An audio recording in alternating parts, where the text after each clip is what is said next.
ज्ञान डिकोडर के इस चैनल में आपका स्वागत है। आज हम लोग जिस प्रोग्राम को लेकर आए हैं उसका नाम है फर्स्ट 10 प्राइम नंबर्स इन जावा। देखिए, हमें प्रोग्राम बनाना है जिसमें हमें ये पता लगाना है कि पहले 10 प्राइम नंबर्स कैसे निकाले जाते हैं। प्रोग्राम पॉइंट ऑफ व्यू से देखें या फिर आप कॉम्पिटिटिव पॉइंट ऑफ व्यू से देखें या फिर सिलेक्शन आईटी कंपनीज की सिलेक्शन पॉइंट ऑफ व्यू से देखें तो ये क्वेश्चन बहुत ही इंपॉर्टेंट है। कई सारे पेपर्स में, कई सारे इंटरव्यूज़ में ये क्वेश्चन अक्सर पूछा जाता है कि पहले 10 प्राइम नंबर्स कैसे निकाले जाते हैं। देखिए, हमने इससे पहले भी एक प्रोग्राम किया था जिसमें हमने 2 से लेकर 10 के बीच के सारे प्राइम नंबर्स को निकाला था। बट उस प्रोग्राम और इस प्रोग्राम में थोड़ा सा अंतर है, थोड़ा सा डिफरेंस ज़रूर है, जिसमें हमें पहले 10 प्राइम नंबर्स को निकालना है। तो भले ही चाहे आप कोई भी प्रोग्रामिंग कर रहे हो, C++, जावा, .NET, एंड्रॉयड, पाइथन, कोडिंग करने का तरीका कुछ इस प्रकार से ही होगा जिस प्रकार से हम लोग इसको सेट करेंगे।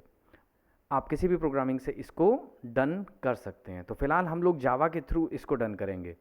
बट इस प्रोग्राम को करने से पहले हमें ये चीज़ पता होना चाहिए कि किसी एक नंबर को टेस्ट कैसे किया जाता है कि वेदर इट इज़ प्राइम और नॉट। हमने अपनी पिछली वीडियोस में भी ये चीज़ बताई थी कि किसी एक नंबर को टेस्ट कैसे करते हैं कि वेदर इट इज़ प्राइम और नॉट। यदि आपको ये चीज़ नहीं पता कि कैसे उस किसी एक नंबर को टेस्ट करना है तो वो हमारी पिछली वीडियोस के कंटेंट को रेफ़र कर सकता है, वहाँ से समझ सकता है कि किसी एक नंबर को प्राइम हम लोग कैसे टेस्ट करते हैं।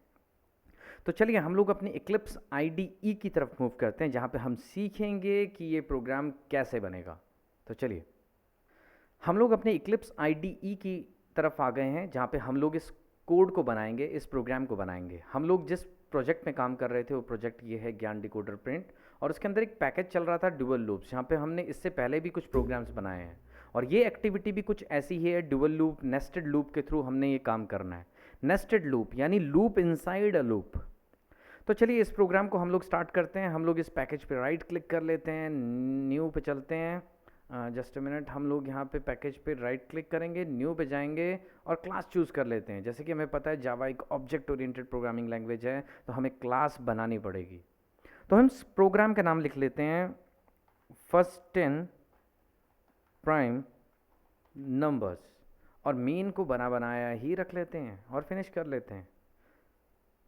अब हमें ये एरिया मिल चुका है जिसमें हमने अपना काम करना है, तो थोड़ी सी फॉर्मेटिंग हम लोग कर लेते हैं ताकि हमें प्रोग्राम को करना थोड़ा आसान हो जाए।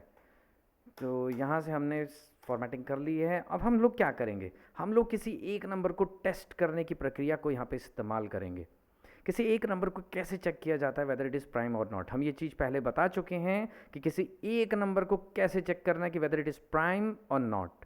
तो लेट्स टेक एन एग्जांपल, हम एक इंटीजर प्रकार का नम नाम का वेरिएबल ले लेते हैं और उसमें कोई भी वैल्यू हम लोग रख लेते हैं। तो जैसे कि हमने जहाँ पे वैल्यू रखी है 7, तो अब हमें क्या करना है, एक फॉर लूप लगाना है, क्योंकि ये प्राइम है कि नहीं। तो हमें क्या करना है, एक वेरिएबल भी ले लेते हैं यहाँ पे आई। हमें क्या करना है, i इक्वल टू 2 से लेके i less than num and i plus plus, इन सभी नंबरों से हमें इसको टेस्ट करना है। यानी 2 से लेके उस नंबर से एक कम यानी लेस देन इस नंबर से हमें इसको टेस्ट करना है और चेक करना है कि ये प्राइम है कि नहीं। यदि वो मॉड हो गया, यानी यहाँ पे हमारा ये कोड आना है, ये हमने पहले भी सीखा था कि यदि जिस नंबर को हम लेके चले अगर हम उसे मॉड करें i से और उसका आंसर अगर हमारा 0 के बराबर आ जाए तो वो नॉट प्राइम कहलाता है। तो अभी हमें नॉट प्राइम के लिए तो कुछ करना नहीं है, तो अभी हम फिलहाल यहाँ पे ब्रेक लगा देते हैं और ठीक इस लूप के बाहर, यानी इस लूप के बाहर हम लोग क्या करेंगे, यहाँ पे हम लोग इफ़ कंडीशन लगाएंगे। इफ़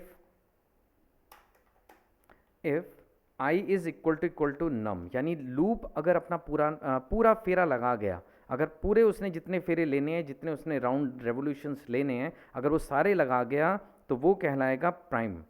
तो हम लोग यहाँ पे प्रिंट कर लेते हैं फ़िलहाल। तो प्रिंट करके हम लोग कंफर्म कर लेंगे कि वेदर इट इज़ प्राइम और नॉट। देखिए 7 प्राइम होता है, हम सबको पता है ये बात, बट हमारा प्रोग्राम ये बताएगा कि वेदर इट इज़ प्राइम और नॉट। उसके लिए हम लोगों ने यहाँ पे कोडिंग सेट करी है। तो हम लोग यहाँ पे नम को प्रिंट करके एक बार कंफर्म करेंगे। तो चलिए हम लोग इस प्रोग्राम को चला के देख लेते हैं कि ये आउटपुट हमें क्या देगा, कि प्राइम कि नॉट प्राइम। हमने यहाँ पे लूप बना लिया था और यहाँ पे हमने टेस्टिंग भी करी थी। तो आउटपुट हमारे पास आ गई है, वो नंबर तो आ गया है। तो अब बस हमें यहाँ पे प्राइम या फिर नॉट प्राइम, यानी यहाँ पे तो प्राइम ही हम टेस्ट करेंगे। तो प्राइम आना चाहिए एग्जैक्टली हमारा नंबर बिल्कुल सही आया है, यानी 7 जो हमने लिया था वो प्राइम है। लेकिन अगर आप 27 लेंगे तो वो यहाँ फंस जाएगा। अगर इस कोड में फंस गया तो यहाँ पे नॉट प्राइम प्रिंट लिखा हुआ आता था। हमने इससे पहले भी ये चीज़ सीख ली थी। तो ये तो हो गया किसी एक नंबर के लिए टेस्टिंग। अगर किसी एक नंबर के लिए हमारा प्रोग्राम बिल्कुल सही चल रहा है तो ऐसे सैकड़ों नंबरों के लिए ये प्रोग्राम बिल्कुल सही चलेगा। तो हमें बस क्या करना है, नेस्टेड लूप का यूज़ करना है, यानी डुअल लूप का यूज़ करना है। तो हम क्या करेंगे, इसको टैप करेंगे और अब हमें क्या करना है, हमें इसके बाहर लूप लगानी है। तो हम लोग पहले 10 प्राइम नंबर ढूंढना चाहते हैं। तो हमने क्या किया, यहाँ पे एक इंटीजर प्रकार का जे नाम का वेरिएबल लिया, 0 से लेके J less than 10 and J plus plus. हमने इसकी 10 टाइम्स रेवोल्यूशन ली। तो एक बार हम लोग देख लेते हैं कि 10 टाइम रेवोल्यूशन लेने के बाद हमें आउटपुट क्या आई। देखिए हमें यहाँ पे प्राइम प्राइम प्राइम आया, तो एटलीस्ट एक बार हम प्रिंट करके देख लेते हैं यहाँ पे नम को, और चेक कर लेते हैं वो कौन कौन से प्राइम नंबर्स हमें शो कर रहा है। तो अभी एग्जैक्टली हमारा यहाँ पे तो 7 है। तो क्या हमने 7 को ही चेक करना है? नहीं, हमें 7 को चेक नहीं करना है। हमने 2 से लेके आगे फर्दर, यानी नम को प्लस प्लस आपने यहाँ पे करना है।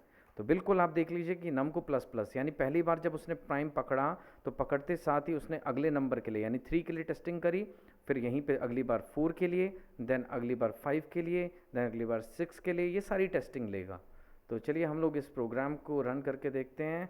एग्जैक्टली हमारे पास आया 2 3 5 7 एंड 11। बट ये पहले 10 प्राइम नंबर्स नहीं हैं, अभी तो ये पहले 5 ही निकले हैं।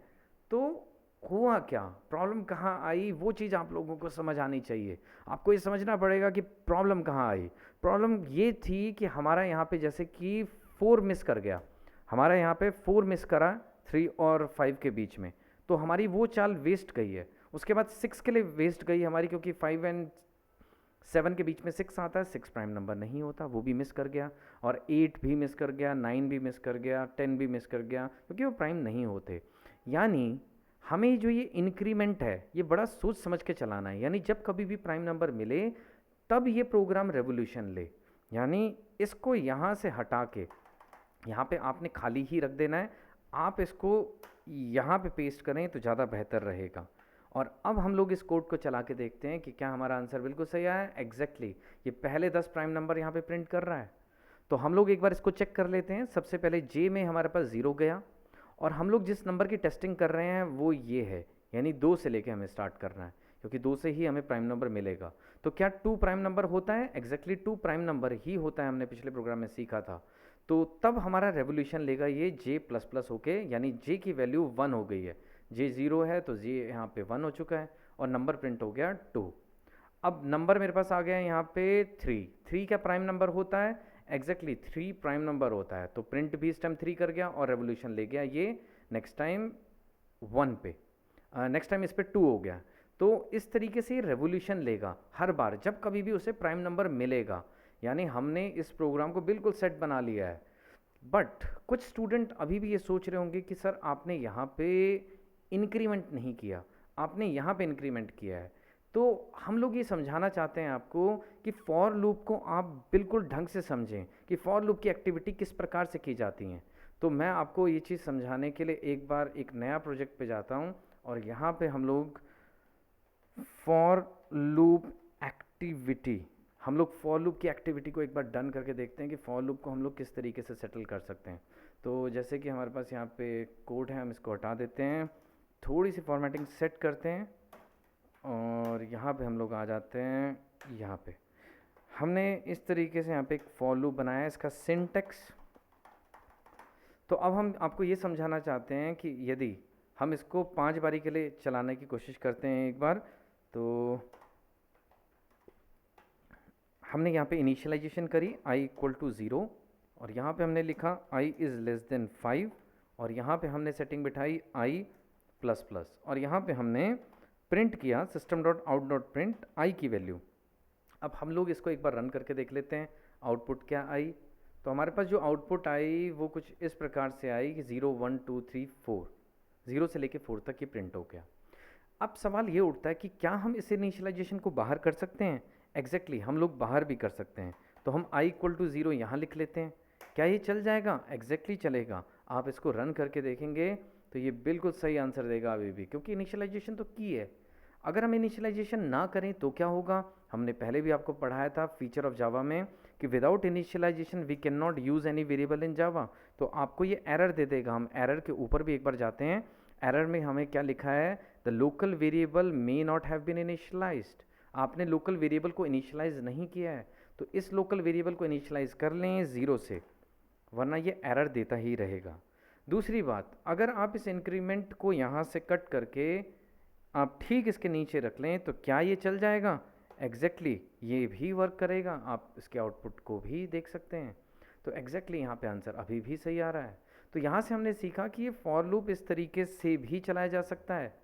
तो आप इनिशियलाइजेशन को बाहर बना लें, इंक्रीमेंट डिक्रीमेंट को अंदर कर लें, इनफैक्ट कंडीशंस को भी आप मूव करके अंदर कर सकते हैं, बट उसके लिए आपको ब्रेक लगाना पड़ेगा। तो बहुत सोच समझ के हमने इस कोडिंग को सीखना पड़ेगा फॉर लूप की।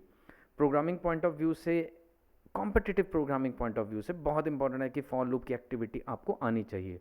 कई सारे MCQs मल्टीपल चॉइस क्वेश्चंस में भी इस तरीके से कोडिंग के आंसर्स को पूछा जाता है। तो स्टूडेंट्स को ये क्लियर हो गया होगा कि फॉर लूप को हम इस तरीके से भी बना सकते हैं। और ध्यान से देखिए, ये बिल्कुल वाइल लूप की तरह ही लगने लग गया है, और वाइल लूप और इन दोनों में कोई अंतर नहीं रहा एक तरीके से। यानी तभी हमने पहले भी आपको बताया था, जो काम फॉर से हो सकते हैं वो वाइल से भी हो सकते हैं, और जो काम वाइल से हो सकते हैं वो फॉर लूप से भी हो सकते हैं। तो यहाँ से हमने फॉर लूप की एक्टिविटी को बिल्कुल समझ लिया है। अब लोग हम क्या करते हैं, अपने प्रोग्राम की तरफ मूव करते हैं। इस प्रोग्राम को हमने बिल्कुल सोची समझी चाल के अकॉर्डिंग सेट कर दिया है फर्स्ट 10 प्राइम नंबर्स के लिए। देखिए, आप कोई भी प्रोग्रामिंग कर रहे हो, C++, जावा, पाइथन, फर्स्ट 10 प्राइम नंबर्स निकालने की जो कोडिंग की प्रक्रिया है, कोडिंग का जो काम है, वो कुछ इसी प्रकार से ही होगा। तो बिल्कुल आप लोग बांध लीजिए कि हमें कोड को कुछ इस तरीके से ही करना है। बहुत इंपॉर्टेंट क्वेश्चन है इंटरव्यू पॉइंट ऑफ व्यू से। हम बताएं तो बहुत सारे इंटरव्यू क्वेश्चंस में अक्सर ये पूछा गया है क्वेश्चन। तो आप लोग ये समझें कि इस कोडिंग को हमें किस तरीके से करना है। हमारा मेजर ऑब्जेक्टिव इस टाइम पे कोडिंग को इम्प्रूव करने का है, इसीलिए इस जे की वैल्यू को हम लोगों ने अलग अलग तरीके से आपको ये भी बताया कि फॉर लूप इस तरीके से काम करते हैं। तभी हमारा जो मेजर ऑब्जेक्टिव है वो पूरा हो पाएगा, जिसमें हम लोग ये सीख पाएंगे कि किस प्रकार से हमें काम करना है फॉर लूप के द्वारा। और इनफैक्ट यहाँ पे हमें डुअल लूप यानी नेस्टेड लूप का सहारा लिया है, यानी लूप इनसाइड अ लूप, एक लूप के अंदर दूसरा लूप, और उसके अकॉर्डिंग हमने इस प्रोग्राम को डन किया है। तो हम लोग अपनी नेक्स्ट वीडियोस में आएंगे, कुछ ड्यूअल लूप, कुछ नेस्टेड लूप्स के ऊपर और काम करेंगे, ताकि हमारी प्रोग्रामिंग इंक्रीज हो सके, बढ़ सके, ताकि हम और भी ज़्यादा टास्क को ईजिली कर सकें। आज के लिए इतना ही। Thank you, that's it.